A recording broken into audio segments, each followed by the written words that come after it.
গত 16 মাসে সবচেয়ে বেশি সাইবার বুলিং কার এগেইনস্টে হয়েছে? আমার এগেইনস্টে হয়েছে। বিনোদন থেকে পড়াশোনা, শিক্ষার্থীদের প্রতিদিনের জীবনের বড় একটি অংশ এখন ইন্টারনেট কেন্দ্রিক। সামাজিক যোগাযোগ মাধ্যমে ইন্টারনেটের পরিসর যেমন বেড়েছে, তেমনি বেড়েছে নীরব সহিংসতা, সাইবার বুলিং। কৌতুকের নামে ট্রল, আক্রমণাত্মক মিম, বডি শেমিং, মিথ্যাচার এবং শারীরিক বৈশিষ্ট্য নিয়ে অনলাইনে কাউকে হেনস্থা, বিব্রত বা অপমান করাই বুলিং। আর এই বুলিং যখন মোবাইল ফোন, কম্পিউটার বা ট্যাবলেটের মাধ্যমে হয়, তখন তা cyber bullying. Message, chat, social media, forum কিংবা গেমিং সবখানেই হতে পারে এই অপরাধ। সিআইডিও বাংলাদেশ সাইবার ক্রাইম পুলিশের 2024-এর রিপোর্ট অনুযায়ী 25,000-এর অধিক সাইবার ক্রাইম অপরাধ সম্পর্কিত অভিযোগের কথা উঠে এসেছে। এর মধ্যে ফাইন্যান্সিয়াল ফ্রড, হ্যারাসমেন্ট, হ্যাকিং এবং অপমান সম্পর্কিত ঘটনার কথাও বলা হয়েছে।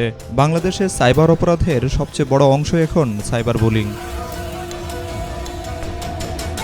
বিশেষজ্ঞদের মতে ধর্মের অপব্যাখ্যা, অতিরিক্ত রক্ষণশীলতা, সংবেদনশীলতা এবং শিক্ষার অভাব, এসব সামাজিক ও মনস্তাত্ত্বিক কারণেই সাইবার বুলিং ভয়াবহ আকার ধারণ করছে। এই হয়রানির সবচেয়ে ভয়ঙ্কর ফল হলো মানসিক বিপর্যয়, হতাশা, মানসিক চাপ, হীনমন্যতা আর আত্মবিশ্বাসহীনতায় নিজের ওপর বিশ্বাস হারিয়ে বদলে যায় ব্যক্তির সামাজিক আচরণ। সাইবার বুলিং শুধু শিক্ষার্থী বা সাধারণ মানুষের মধ্যেই সীমাবদ্ধ নয়। এই সহিংসতার শিকার হচ্ছেন রাষ্ট্রের গুরুত্বপূর্ণ দায়িত্বে থাকা ব্যক্তিরাও। বর্তমান অন্তর্বর্তী সরকারের উপদেষ্টা ডক্টর আসিফ নজরুল বলেন, 15 বছর আমাকে পাকিস্তানের দালাল বলা হয়েছে, আর এখন রাতারাতি ভারতের দালাল বানানো হয়েছে।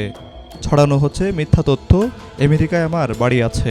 দুঃখ প্রকাশ করে উপদেষ্টা জানান, ক্রমাগত গালিগালাজ, ব্যক্তিগত আক্রমণের কারণে গত 16 মাসে একাধিক উপদেষ্টা পদত্যাগের কথাও ভেবেছেন। প্রথম 4 মাসে আমার বন্ধুরা খুঁজে বের করেছে, শুধু 4টা ডেডিকেটেড ভিডিও করা হয়েছে আমার সমালোচনা করে। বিশেষজ্ঞরা বলেন, সাইবার বুলিং ঠেকাতে শুধু আইন যথেষ্ট নয়, প্রয়োজন সামাজিক ও পারিবারিক সচেতনতা।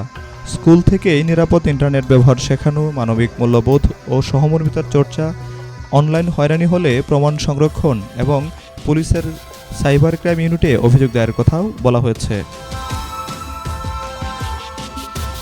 ইতিমধ্যে রাজধানীর কিছু শিক্ষা প্রতিষ্ঠানের শিক্ষার্থীদের মানসিক ও আবেগীয় স্বাস্থ্যের ওপর গুরুত্ব দিয়ে চালু হয়েছে সোশ্যাল ইমোশনাল লার্নিং। মানবিক, সহনশীল এবং সচেতন নাগরিক গড়ে তুলতে এই ধরনের উদ্যোগ অত্যন্ত গুরুত্বপূর্ণ।